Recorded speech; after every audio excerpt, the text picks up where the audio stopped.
Mabi is not unique to the Virgin Islands. It's actually made throughout the Caribbean. So we're not going to appropriate it and say it's our own. But my grandmother used to make it. I used to drink it at dinner time. It's a dying art. You can't get good Mabi everywhere. Now, whenever I talk about this and the dumb bread, the visitors ask, where can I get some Mabi? Where can I get some dumb bread? So I send them to the House of Pastries for dumb bread, and I send them to the little place in front of the greenhouse for Mabi. I know these people are like, where are these random people coming from asking for Mabi and dumb bread? Because they don't know, they didn't grow up here. But this image I talk about, my grandmother used to make it. It could be light and refreshing. I talk about why you call Mabi working hard. You know, you make the drink with the bark, with the spices, and you put it out into a hot sun. And when the head form, that's when I say, I might be working hard. As a matter of fact, I had a woman in last week who is a Virgin Islander, and she was testing me. She's like, you really from here? What make this special? Why is this image special? I said, because of the head. She said, okay, you from here. This image, oops, upside down. I talk about guava berry and the tradition of making guava berry. And this could be just any ordinary image of some bottles with some berries. Sometimes people look at it, they try to figure out what it is in the pot. But then I talk about the generations of people that make the guava berry. And we never let the bottle go empty. So when that person that passes away, that wine still have your ancestral flavors in it. And it goes to the next generation.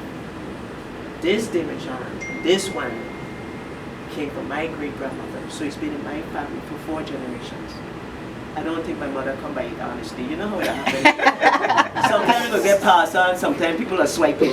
Anyway, we won't talk about that. Because my aunt making 95 today and there, I was like, what happened to Mommy Demijohn?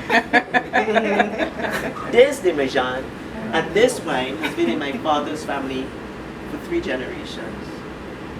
These berries, you know, guava berry fetches $25 to $35 a pound. A lot of money. Okay, I have dogs, so just letting you know. Because I have 11 trees in my yard that my grandmother and my father planted. Some of the trees are over 70 years old. We don't just inherit traditions, we also inherit the land and the fruit trees that they planted that we have to take care of. That's important. So this is a come from my grandmother. And when I returned home, all 11 trees there, and I had no idea what to do. But my mother still there, right? Right. She's not naughty. She's a city girl. She grew up in Savannah, which is important for people to understand. Each one of us that grew up here have a different voice because we have a different experience. She's a Sabanero. And then you got people that say, we from up street, we from down street, we from ghettos, we from Annas, we from all kind of different places, and each one of those communities have a different lived experience. And those voices need to be heard as well. I call myself a bush girl, right? I always say I'm going to the bush because I grew up in a garden that my grandmother harvested all these trees. And then this image, the last image, is that of a cold woman. And I'm going to confess to you something. I've been away for a very long time, for 30 years, on and off. And I always tell people I am a nerd. Don't get me wrong, I'm very proud to be a nerd. I used to skip history class to hang out in the chemistry lab. Okay? What that meant was I wasn't connecting to the history being told because it was mostly American history. And we get a snippet of Caribbean history. But by the time they get to Caribbean history, they lost me because I couldn't connect to what was being said.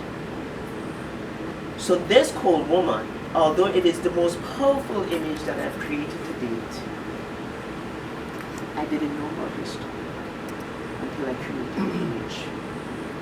I studied her. So this is a series of 3. I call it Strong, Wise, and Resilient. So what am I saying about us as a people? We are disappearing, yes. But we can preserve who we are from the past. You can't put the genie back in the bottle.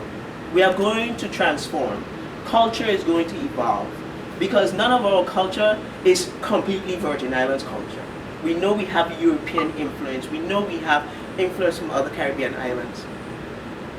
But we need to capture some of these things that when we were growing up existed and share it with the world. So now my new world, my new little bubble in a little building, 18 Jonagans Garda, I don't have my family to talk to anymore, not a lot of them, but I talk to the world and I share our story. And people who are from the Virgin Islands come in and people tear up. Not just Virgin Islanders, but people who are not from here. I inspire them to do the same for their culture. So, on closing, before we disappear, if you live here, if you're from here, if you moved here, instead of just giving your next generation furniture, jewelry, write a little story about what it was like to live here. Why did your parents move here? What are the ancestors? If you were multi-generational Virgin Islander, what was it like? Because I lost a whole lot of history because I was a nerd. But now at 50 plus, I don't have to tell you, right? Now I am appreciating our history. We may not touch the generation right now where they are because they're busy living life. But imagine opening up that vault in 50 years and they see that letter. Share it. Share it with the world and share it with your family. And that's how we preserve us before we disappear. Oh my God.